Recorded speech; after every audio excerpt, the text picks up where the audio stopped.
Hello everyone and welcome to Demon Souls Let Strength Be Granted, Episode 1. This is my character Sen. I'm going with royalty primarily to get the fragrant ring to begin with, and I'm also going to go for kind of a spell sword type build. I want to be able to use some of the spells on this playthrough. And the soul arts. King Aland XII, by channeling the power of souls, brought unprecedented prosperity to his northern kingdom of Boletaria. That is, until the colorless deep fog swept across the land. Boletaria was cut off from the outside world, and those who dared penetrate the deep You can see that tower in the middle. It's been speculated that that may be the Nexus. I'm kind of undecided on that, but it does seem like a good possibility if it's an actual physical place in our world and not sort of a, a gateway between worlds. The great beast below the Nexus from its eternal slumber, and that a colorless fog had swept in, unleashing terrible demons. The demons hunt down men and claim their souls. Now look at the size of these demons. You can see they're absorbing souls from, this is obviously an illustration that was done before the game, but it's pretty epic proportions. And this battle here, you can just see people being trampled by the hundreds and thousands, and their souls being absorbed by the demons. It's pretty cool artwork. And the power of a mature demon soul is beyond human imagination. The legend spread quickly. Mighty warriors were drawn to the accursed land, but none have returned. Bjor of the Twin Fangs, Yurt the Silent Chief, Sage Urbane, Skurver the Wanderer, the Sixth Saint Astraea and her knight Garl Vinland, and Sage Frake the Visionary. The colorless deep fog slowly creeps beyond Boletaria's borders. Humankind so there on the right, and steady extinction. And now in the middle again, you can see the building I'm talking about, that tower that could potentially be the Nexus. And you can actually see that in the game too. I'll point it out when we get to that point. Warrior who has braved the baneful fog. Has the land found its savior, or have the demons found a new slave? Or has the Monumental found a new slave? So I always like to play the tutorial, and especially for a playthrough, walkthrough, it's definitely required, in my opinion, to see the full game.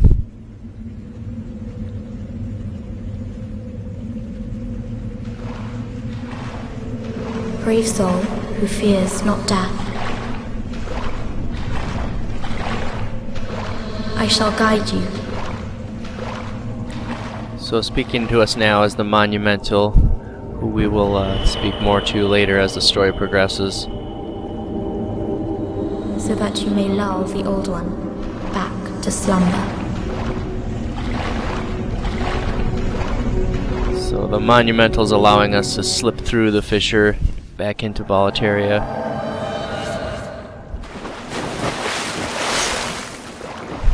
Just to show you that there is indeed a wall there, there's no going back.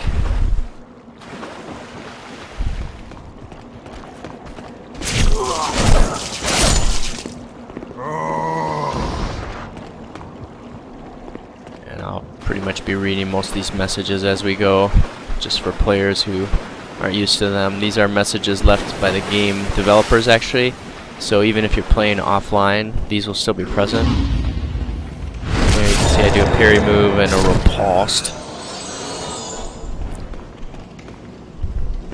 So I am playing offline, and that's because I want to be able to manipulate the world tendency.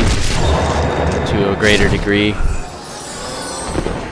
And so for those of you who aren't familiar with that, I'll explain a bit more of that later. It's not something you need to do when you're playing the game. It's something you can manipulate in order to get certain key events to happen in the game, people to show up or items to be there, things like that. And if you're going for the full set of trophies for the game, you're going to need to be able to manipulate the world tendency. The world tendency is actually probably, like, it's a good idea, but the implementation on it could have been a lot better. It was my one big gripe on the game when I was new to Demon Souls. I just couldn't stand the world tendency. Now that I know how it works and all the ins and outs of it, it's definitely more tolerable, and I don't mind it as much. What I don't like about it is that essentially to manipulate it, you pretty much have to be offline to totally manipulate it the way that you want, because when you're trying to go for pure white or pure black tendency, it's difficult online because your tendency in whichever world it'll shift to the medium of whatever the server is, and that's my understanding anyway. So I generally, when I'm trying to go for stuff that has to do with the world tendency, I will play offline, which is unfortunate because you miss out on things like invasions or helping other folks out, so you kind of have to choose what you want to do. But for this playthrough, I'll primarily, I believe, be playing offline, just because I want to be able to get some of those tendency events. So once you get these guys' moves down, the soldiers and the dredgelings, you can parry them pretty reliably in riposte. And I don't always do that because it can get a little boring to just always be parrying, but it is fun and definitely satisfying, especially in this game of all the Souls games. I mean, you really get this visceral feedback. The camera kind of shakes a little bit, and you can drive them into the ground. So I think it's pretty awesome. So here they're trying to teach you how to break this guy's guard. I believe they said to shove him, or you can just wait and parry him, which is, I believe, what I do right here.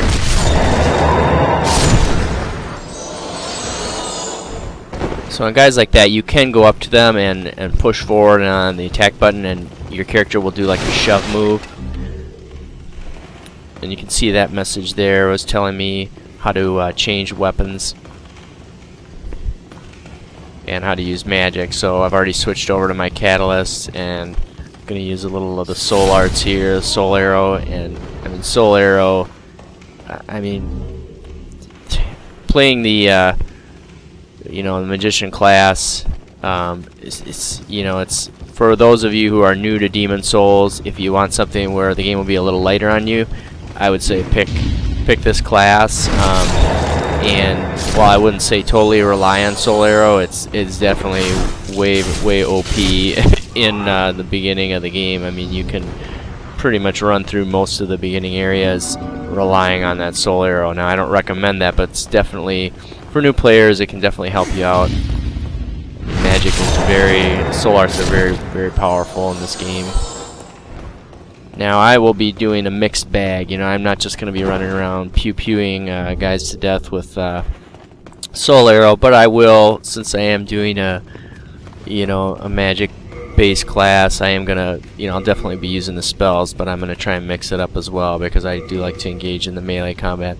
So here, the fragrant ring, a nobleman's ring forged with spices, recovers a little bit of MP at a time. Very, very valuable ring to start off with in the game. In order to buy it later, it costs 60,000 souls. So here is your first mini boss or boss, whatever you want to call him. I mean, this is where most new players are going to be get their slap to the face welcome to Demon Souls. So when I first got here, I mean, this guy just pretty much obliterated me. I'm like, what is this?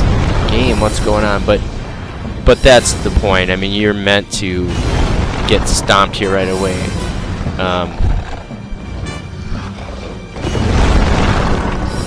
Now, of course,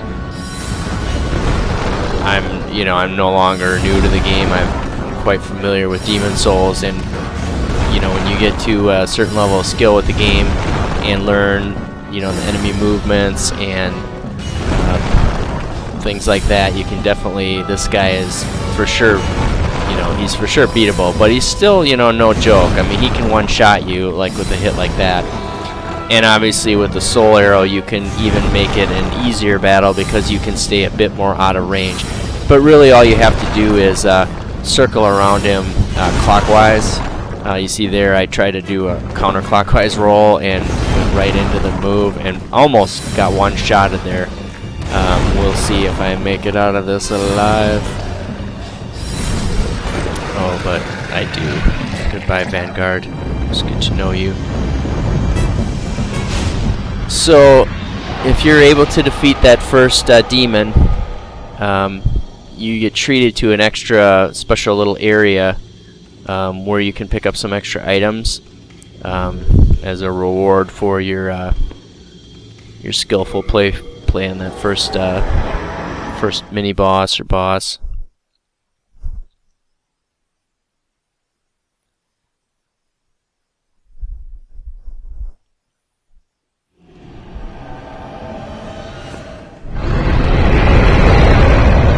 I'm not really sure. I'm sure people out there know. I haven't read up on it. Where this, if you're, this is the dragon god here that you're treated to, but this area is kind of outside of the normal,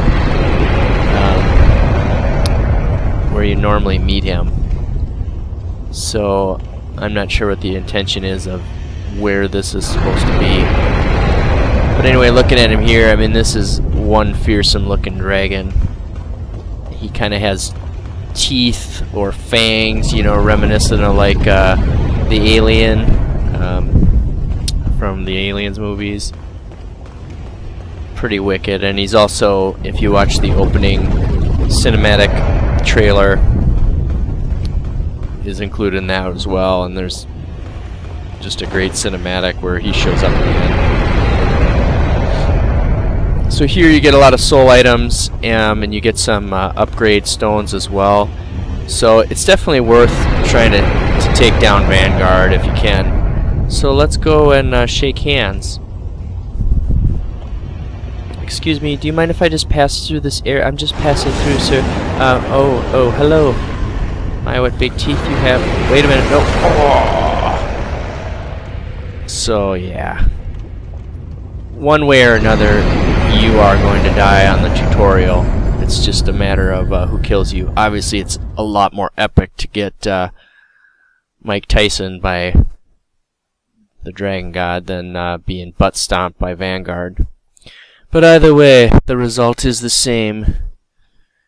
We find ourselves journeying to the Nexus.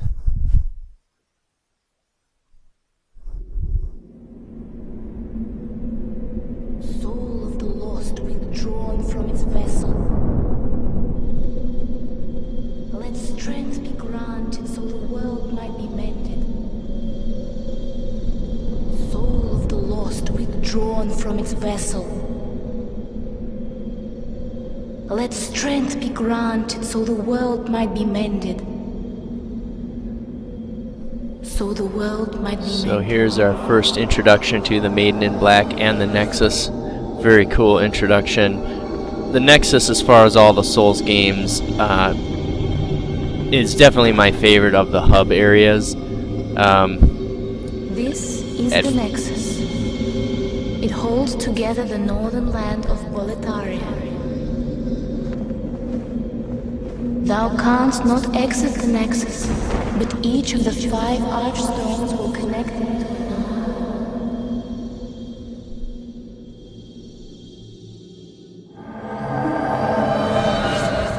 So we are trapped here in the Nexus. Our soul's trapped. We cannot escape. And we are now in soul form. We have died. But when we kill demons, the end bosses, you can recover your human form. So when you're in soul form, you have half your health. That can be mitigated somewhat by an item we'll get shortly. Now the Nexial Binding, the symbol of those imprisoned in the Nexus. Having this ties you to the Nexus. Even if you lose your physical body, you cannot die, and your soul remains trapped in the Nexus. Well, you slipped through the fissure too, did you? You came for demon souls? Or to save this land and be remembered as a hero? Hunting for demons? Try one of the Archstones. Now, go. That is why you came, is it not? To this accursed Boletaria?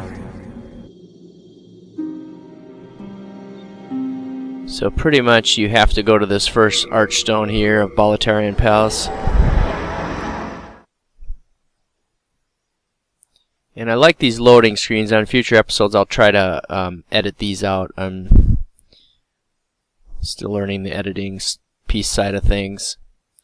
But I like how they're kind of like an old-fashioned film, you know, like from like the 20s or maybe even their like late 20s, early 30s, but the kind of the sepia tones and even the lines that go vertically down like it's an old film you're watching.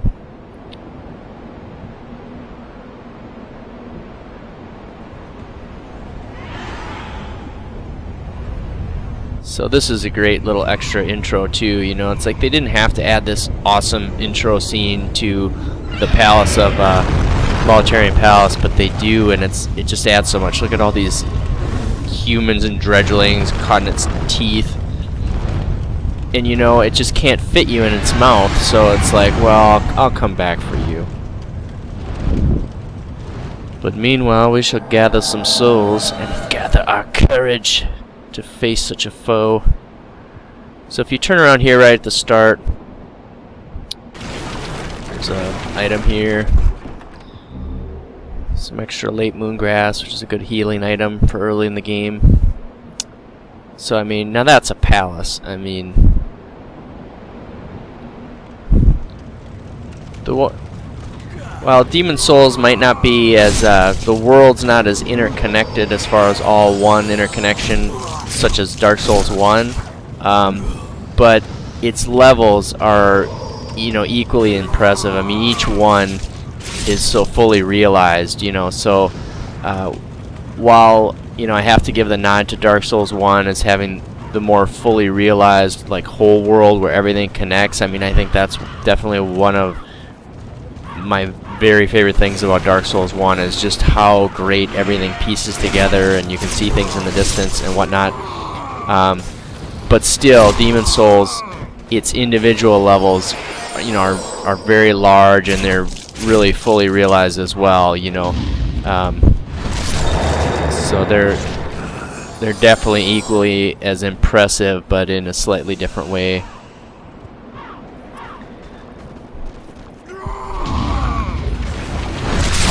So there's nothing more satisfying than parrying the one guy, the other guy's going ape shit and coming up and just stabbing him in the back. And then his buddy comes and hits me my Achilles heel. Oh, you're going down. So I like the masks the one guys wear. You know, I don't know if those are supposed to be meant to be protection for them. You know, like it's like their helmets, but they're these makeshift wooden planks on their face. You know, that probably would hinder them more than anything. I suppose they'd protect them a little bit, but they're pretty funny looking. So, you know, again, I'm not going to be overusing the magic, but in certain situations I will blast some of these guys. And there, I just could not get out of the way. And right now, I'm not as used to, I believe this is a rapier I have, and it the rapier type weapons have a different move set. When you press forward and attack with it, they'll do like a backstep move, or they have a, you know, a special move, and so I was not as used to that. You see me trying to get used to it, It's definitely cool once you know how to use it properly, but it kind of threw me off here to begin with. So here I'm trying to show that guy how he should walk into the fire for me. That's fun more than it is useful. Here I'm just not giving up on the parry.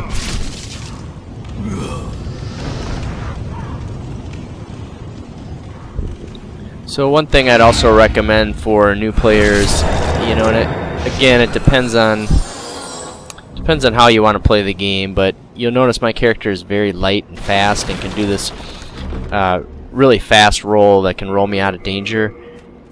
That's one of, to me, the key things in Demon Souls is being able to dodge effectively and fast, and clearing a good amount of distance.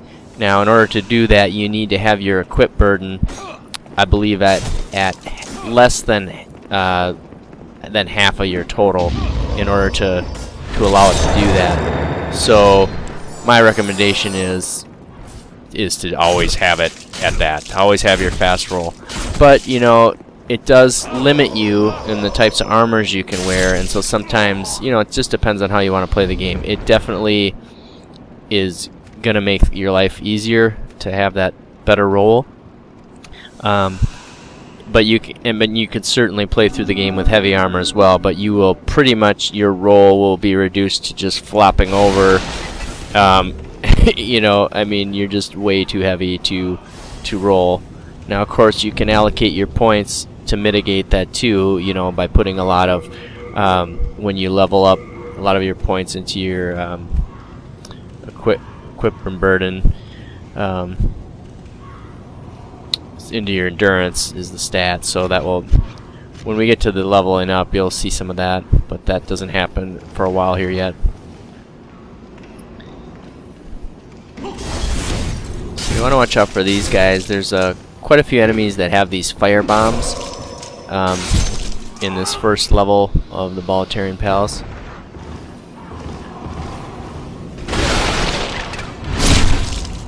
Give that guy a little poke in the back.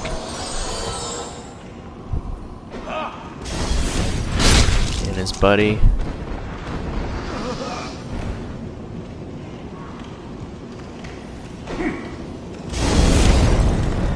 So another, I mentioned it earlier, so another benefit of starting as the royalty class is you get this fragrant ring, which slowly regenerates your magic. Which is just highly overpowered. I mean, it's phenomenal early in the game if you're going to be using a lot of magic. Now I'm pretty much sticking to melee, but still, I mean, for when I want it, it's there, and pretty much with how sparingly I'm using the magic, I'm most of the time going to be fully charged. So here, I think I was trying to do you can push this guy off, and I'm still not used to the weapon, and you saw there I did the back step forward slash move, but I was trying to push him off there. I mean, the result was the same, but it's cooler to toss him over the edge.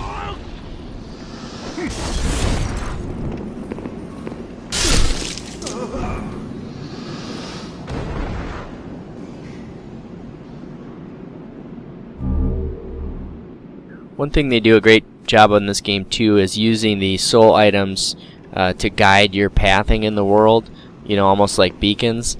So here's a trap here you're going to want to watch out for. That guy's just waiting up there to throw that big jawbreaker on you. And here you get the bastard sword. Pretty good sword, but I don't have near enough strength to wield it. And there you can see where we started from to the right. It's just wonderful how the world connects. And over behind Sen's back there is the mausoleum, which we'll be going to later, but not in this episode.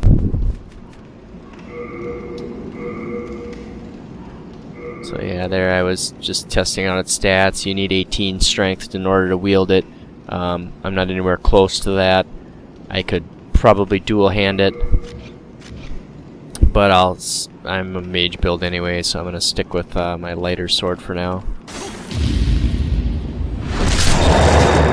The nice thing too when you do a parry is you don't have to immediately riposte on it. You've got a couple seconds there where you can, you know, it does a doom and the sound, and where they're in this stun lock, and then you can walk forward and get your riposte in.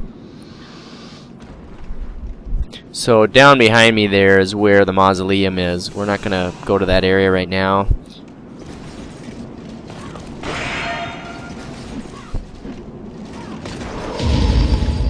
Now there, he hit me with his shield bash, but I also somehow parried it. And here again, I was just not trying to give up on the parry, but then back up a bit behind this trebuchet. Yeah, these guys are, you know, no joke for new players, and even me, you know, you could tell I wasn't. I mean, I've killed those guys a bunch of times, but even I was like getting a little cocky with them, and he was reminding me not to get cocky. So here you can see you can jump down.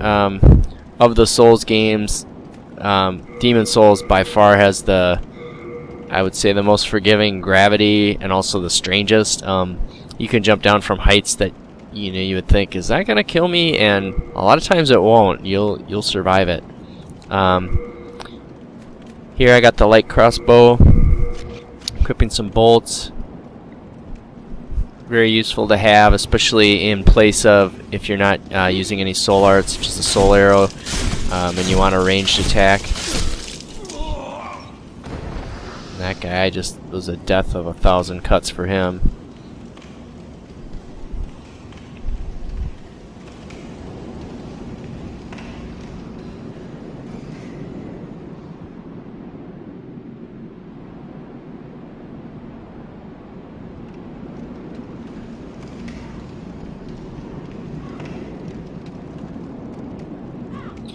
Alright, so before going through that fog wall there on my left that I just ran by, I would recommend coming this way.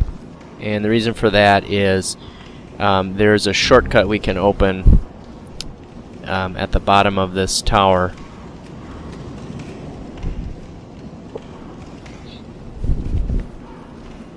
But one thing you always want to be careful of in this game is getting overly confident, which I believe I'm about to demonstrate.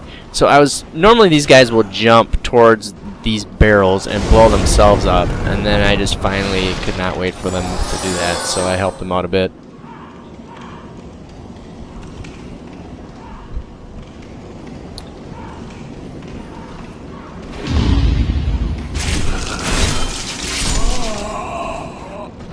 Alright, so this area, this walkway out here is very important. You want to cut these chains that are holding these bodies suspended. You can see an item appeared then when it landed. So make sure you let loose of these, because one of the most important items in the game, well actually two very important items, but one of the most important items will drop down there, and we'll take a look at that in a moment.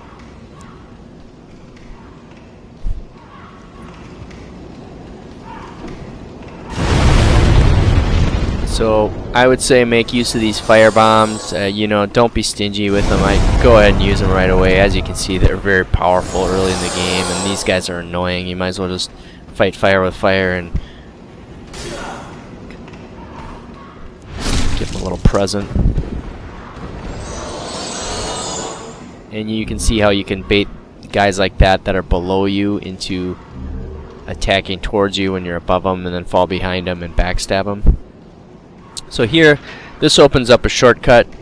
I recommend for sure doing this right away before you go through that fog gate. And actually, that ring is the ring I was thinking of. It doesn't actually drop, but that ring is super important, the cling ring. What this will do is when you're in soul form, you'll lose less of your HP. So instead of having 50% of your max health, you'll now be at 75, which makes a huge difference. And so the items that dropped were the ragged set there and that jade hair ornament. That ornament we will want to be giving to an NPC later in the game, and we'll see that. And here I was just going to the description. A simple jade ornament. Could it belong to a poor little girl?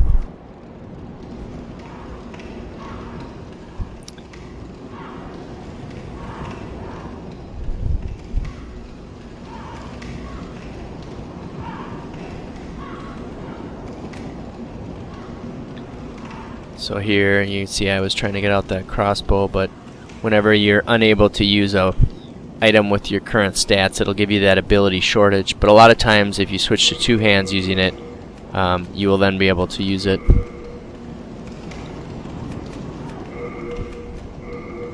So here I was changing around my setup a bit to get that crossbow in the arm I wanted, so that I can switch to having it to both hands from my right hand.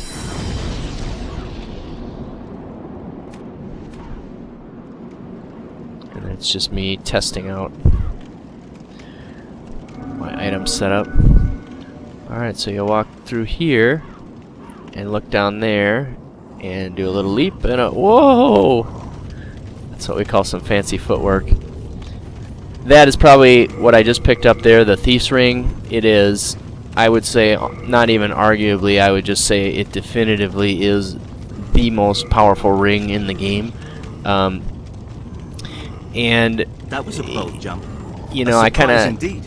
well, we'll wait until after now that you are Ostrava here, here. pray thee, fend off these dreglings. So you can do one of two things here. That's Ostrava. You can give him a little shove down there and say, well, why don't you help me out, and let him fight some of them and then come to his aid, or not. Or you can do as he asks and take him out. You can jump down there and do that, but rather than getting gangbanged by 8 of these guys, you can sit up here, and if you're a magic user, you can soul arrow them, or anyone else by now should have this crossbow, and you can take these guys out at range. Or you can toss a firebomb down there. Jump down, kick him in the head.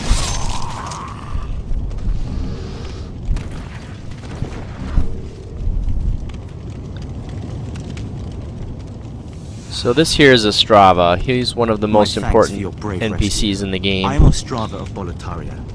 Accept this as a token of my gratitude. And when I say important, I guess I mean, I don't know, to me he's important Now, I in must that go. lore-wise. There is something for me to take care of. And he's a fun character too, because he kind of goes along with you a bit in your journey. You know, there's several points in the game where he needs your assistance, and to me it's kind of fun. It's almost like you have a co-op character, even though you know, you're doing the heavy lifting by far. So with the Thief's Ring on, again, getting back to the Thief's Ring, here I am able to just sneak up to this Blue Phantom, or Blue-Eyed Knight, and take him out. The Thief's Ring makes you much harder to detect by the enemies. You have to be much closer to them in order for them to aggro. So, you know, when I say I have a love-hate relationship with it, I mean, it's a great, phenomenal ring, but it's so good that you just almost always have it equipped. You know, there's just no ring that can compare to it to take up that slot. So I almost always have it equipped, and I should just do a playthrough where I say I'm not going to wear it, but it completely changes the game when you don't have it on. I mean, guys will aggro from, you know, like halfway across the map if you don't have it on. So here's another ambush area. I recommend fire bombs. Toss them down, watch the fireworks. Oh, I better come after you now. Oh, where are my friends? Oh, they're all barbecue.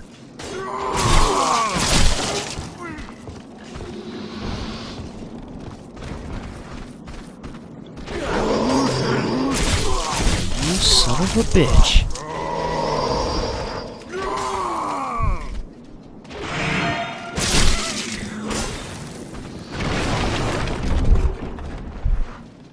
Here, get some upgrade items. So all these shards that I'm finding, we'll be able to use these later at a blacksmith and upgrade our gear.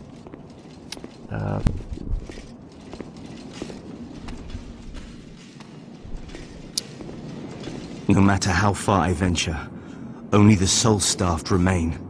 Is there a single sane person left in Boletaria?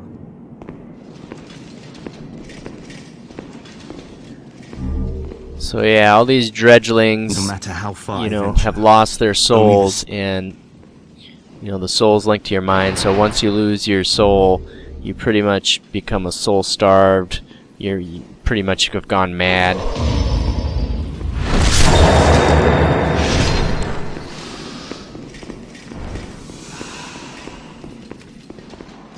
Now here you want to be careful. This by this bunch of stuff here that you can bust through. It's kind of an ambush and wait.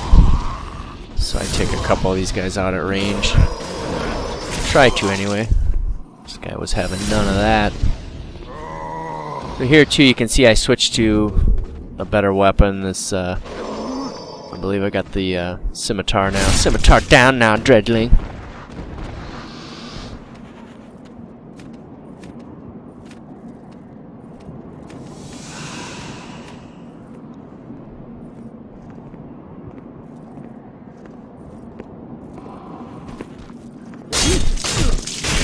I love that move. The twirl move where your character spins and then does this slash at their throat is just awesome. And there's also the backstep move with the scimitar is awesome too. I think you missed. So yeah, I recommend taking that crossbow prick out before coming down here, and then there is an ambush. Once you pass through that, either coming or going, these two guys will drop down on you. But they are no match for our powers. Oh, sit down.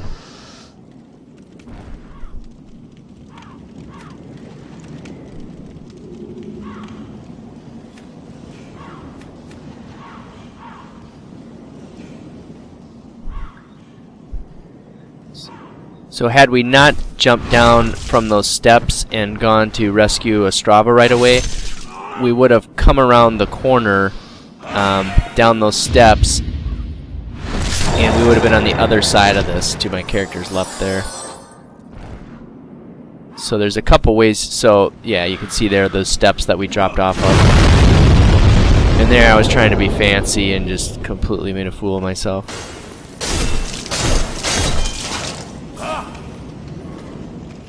And I decided to fight fire with fire if I could aim it.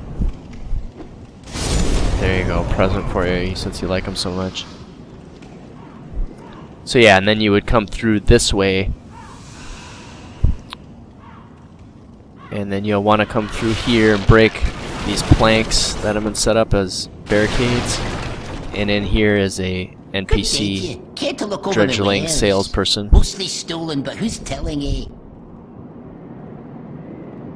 Be a brave knight or depraved slave, the demons will snatch your soul, then you'll go mad. And those who dare cling to their humanity are hunted down. It is the end of Great Boletaria as we know it. But hell, at least the demons don't send us to our deaths in battle. So this colorful salesman is pretty funny, but he actually has some good little bit of lore to let you know what's going on in the world here. Basically telling you about, you know, the soul-starved folks who've lost their humanity or soul and basically have gone mad. But the bit about at least the demons don't send us to our deaths is pretty funny. So it's like, even though as bad as things are now, there is a silver lining in that things weren't all that great before, you know. We were, you know, they were just around to do the bidding of the nobles.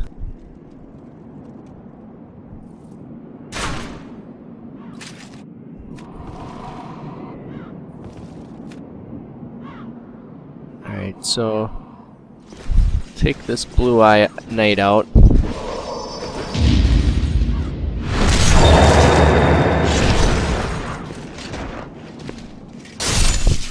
And And then there's nothing more satisfying than killing this guy with a crossbow. Oh, I feel like crossbows do. Goodbye!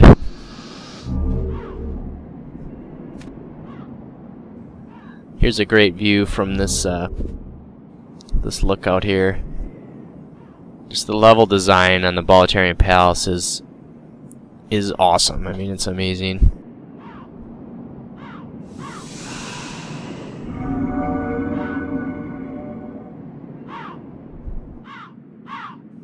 Alright, so here, I foolishly, you're gonna watch me. Well, I think I might have got it. Here, let's see. Ah, see, I hate that. Even hitting it from the side, if you're too close to it, those boulders will hit you. Now, you know, it didn't hurt me too much, but it's still an embarrassing guffaw. So, ideally, you should hit it more with the tip of your blade, just break the lock, but I forgot you can't be that close to it on the side. So be careful coming up through here. There's an ambush waiting. And these pikemen can be a real pain. And the timing on to parry them is also, it's a little harder to get down than the regular swordsmen and dredgelings. I mean, you can definitely parry them, but it's to me it's more difficult. So take our trusty crossbow out here and give these guys a taste of their own mess. Oh, he almost made it, but ended up with a bolt in his throat. So, uh-oh, what's that sound? The sounds of wings flapping. We remember that all too well. Ouch.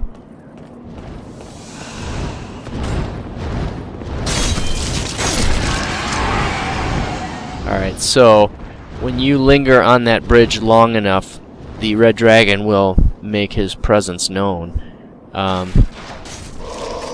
But before you attempt going further on the bridge, I recommend taking out, at least thinning the herd of all these soldiers,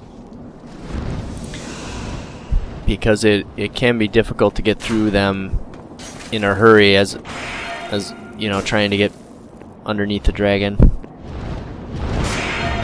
But of course, you can get the dragon here to toast them all too. Which I finally, you can hear the flames barbecuing them. One lone a-hole comes through. Son of a bitch. Well, he got 2 bolts, one in each ear. Now down that corridor is where the dragon's roost is. And there are some items you can get over there. I'm not going to be attempting it right at this moment, but we will come back for them, no doubt.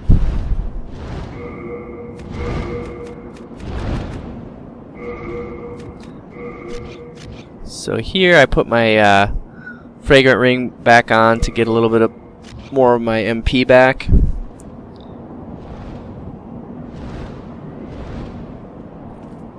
And now that we've cleared out most of the bridge, you can run through it. Again, here I recommend, even if you are doing a heavy build, take off some of the heavier items just for that run, so that you can have the faster run speed and the better roll.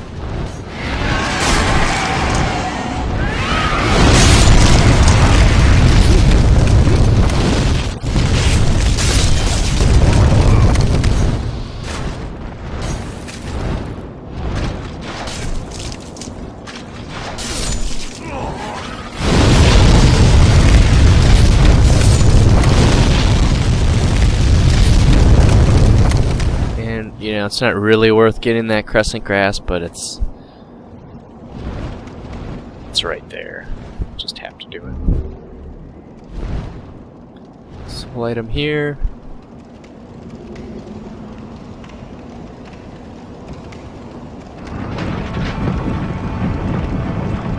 Now this lever will open up the gate to the first boss in the game.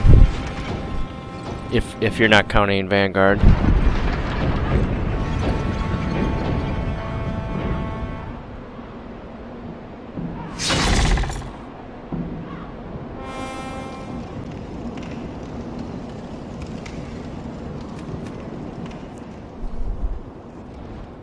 And Vanguard is rumored to be, I believe, the demon form of one of the great knights, the longbow Ulan, and his legions. So even these dredgelings, you know, if you're not playing cautiously, can give you a bit of a trouble if they get you in a pincer situation. So definitely go into that back area and get that turpentine, because as you will see, it'll be very useful shortly. So earlier when I was talking about being overconfident and just gotta always mind your surroundings in the Souls games, and you're gonna see in a minute where I got careless here.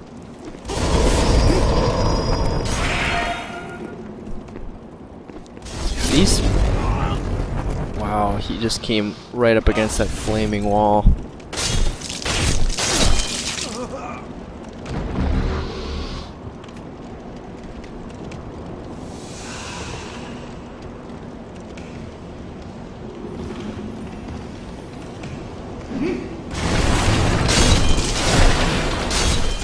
Alright, so here's what I'm talking about. We're coming down from this tower, and here I get a bit careless. I'm concentrating on these guys and trying to get them in a but then just make a foolish move trying to circle strafe around them. So we'll speed this up a bit. This is me back up here.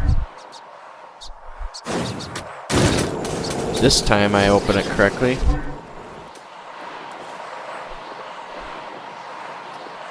Gathering my courage. And this time I'm not fucking around, I'm just running through all that shit. Took a couple hits. So the one thing I didn't realize is that all those guys were gonna follow me. Let's see if I can make it out of this.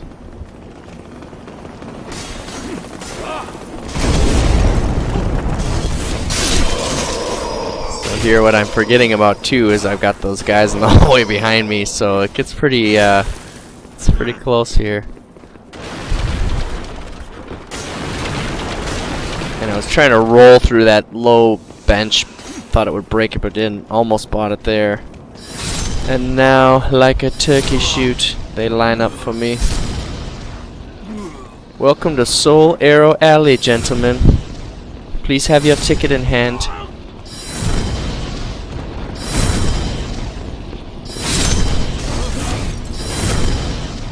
This is where you could see where Soul Arrow is just, you know, ridiculously overpowered. I mean, I'm just, and now I shall trample on your dead bodies.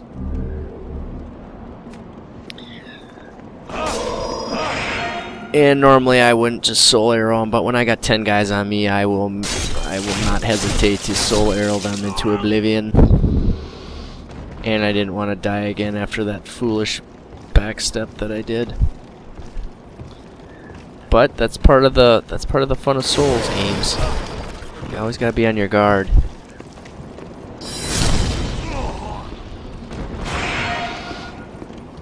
Just determined to parry these pikemen.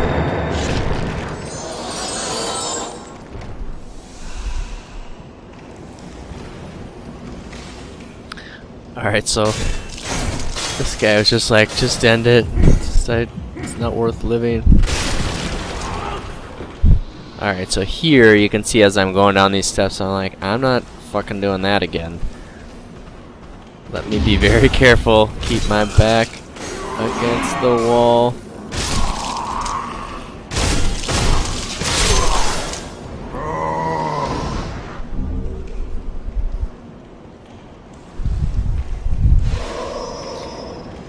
Okay, so these guys here with the spears and the shields, these slimes that you encounter, they're almost invulnerable from the front. They will take some tick damage.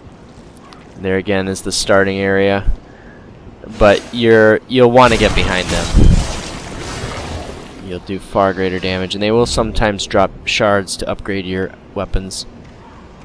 So if you want to farm this area after you've gone through here, you can definitely do that to get some useful upgrade equipment or stones.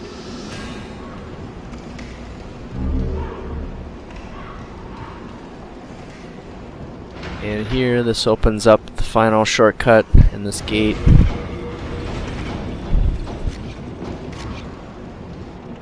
So that's where that spear had landed. Here you see me just not paying attention to my surroundings.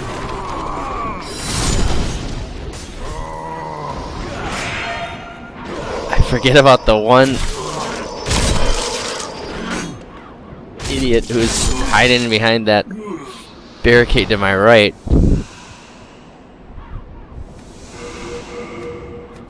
Alright, so time to take on the first boss. So the first boss is very susceptible to fire damage, so I highly recommend both the fire bombs and definitely coating your weapon with turpentine. And look at this asshole try to get me. I'm gonna kill you, you motherfucker! I missed it! God damn it! See ya, wouldn't wanna be ya. Alright, so here's Phalanx. Again, believed to be Longbow Ulan, and I would second that.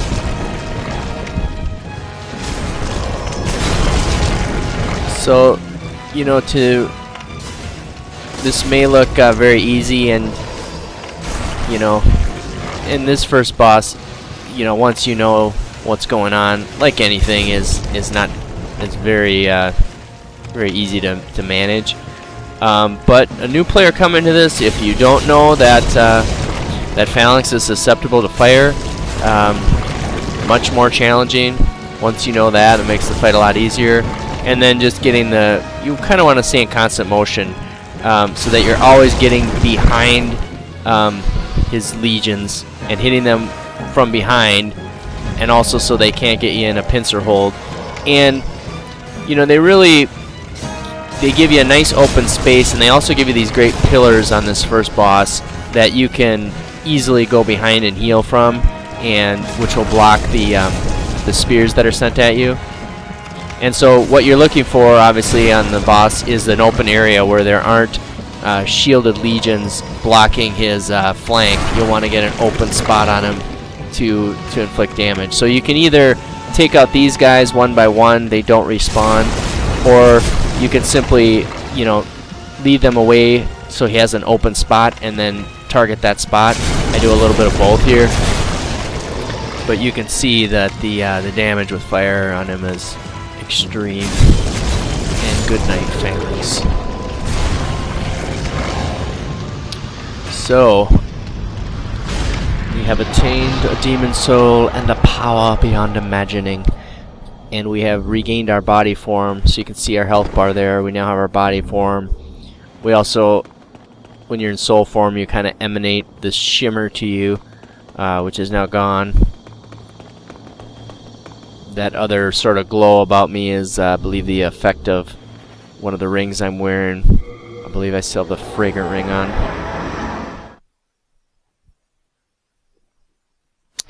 So now that we've beaten the first boss, we'll get into the inner workings of what the Nexus is and what we're trying to accomplish by being here. Welcome back. So you can see on her foot there, she also has a Nexial binding. The monumental awaits the above.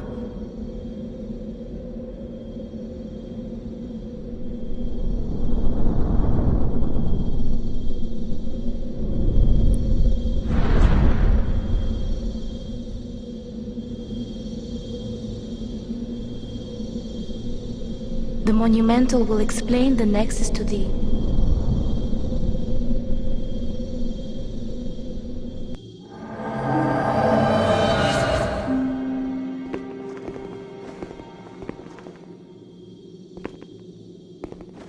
Still alive? I am impressed. This is something that might interest us. The black-robed maiden of the Nexus looks after the flames. She's a morose type, with eyes occluded by wax. She can control souls like no other. Bring her the souls of men and demons, and she will embolden your flesh and blood with their power. But beware. Do not devolve into a foul beast. So, we learn that the Maiden in Black herself is actually a demon.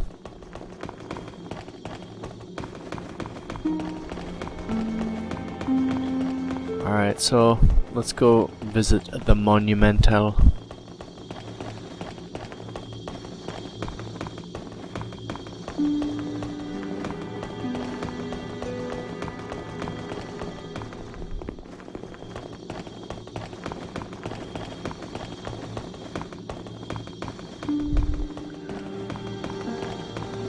So here he is, the Golden Child.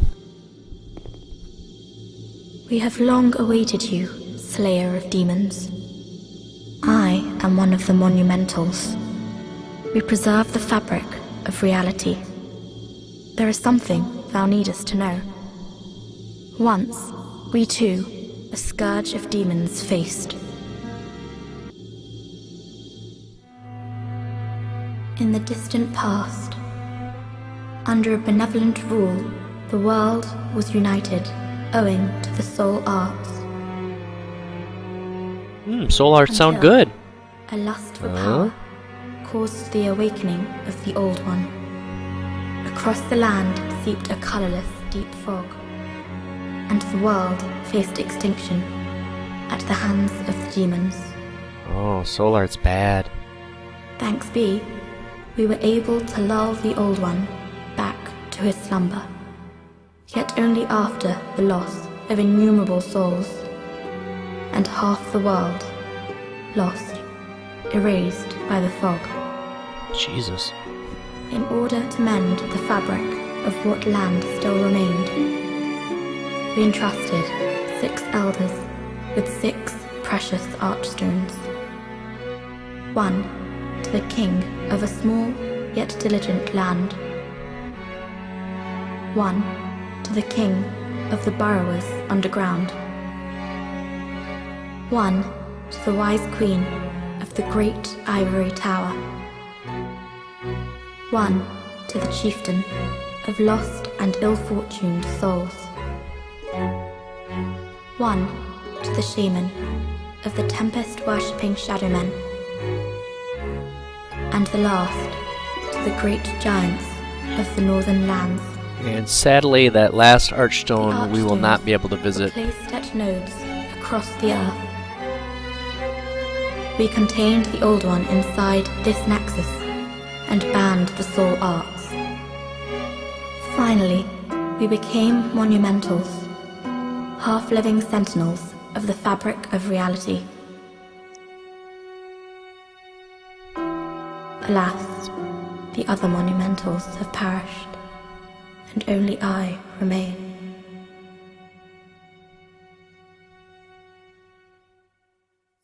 So sometimes when he's talking, it sounds like he speaks like the Monumentals are still around, even though, I mean, obviously they're dead, and he says they're dead, but the way that it's worded sometimes, it's like, and they're all still gathered around him as well. You must lull the Old One. They're, I guess, dead bodies. And seal it away for all eternity.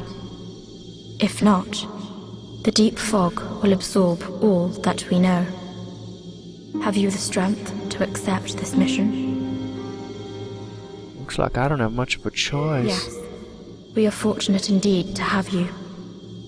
Now, go forth and destroy every last demon. The Old One, without demons to feed its souls, will a new servant seek and lure you to its bosom. So yeah, no small order given there. Go forth and destroy every last single fucking demon. So going back to the Archstones, there, that last one, the giants of the, I believe it was the Northern Lands, that Archstone is destroyed, and it's not an area we're able to visit. My understanding is they actually ran out of development time, and that's why that area was never realized. Now there you can see I just jumped off the stairs. You know, veteran players will know why I did that. Now for new players, the reason I did that is to go into soul form in order to be able to control the world tendency. Your tendency shifts towards black when you die in body form in a world. So in order to avoid that, I suicided here in the Nexus because there's no penalty to that.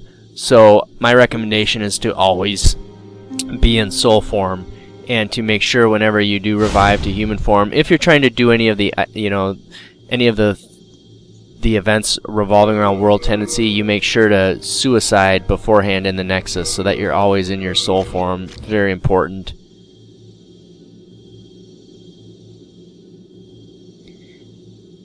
And as you defeat demons and other events in the worlds, you'll be able to push it towards white, and there's events for that as well, and NPCs. Prithee, lull the old one back to its ancient slumber.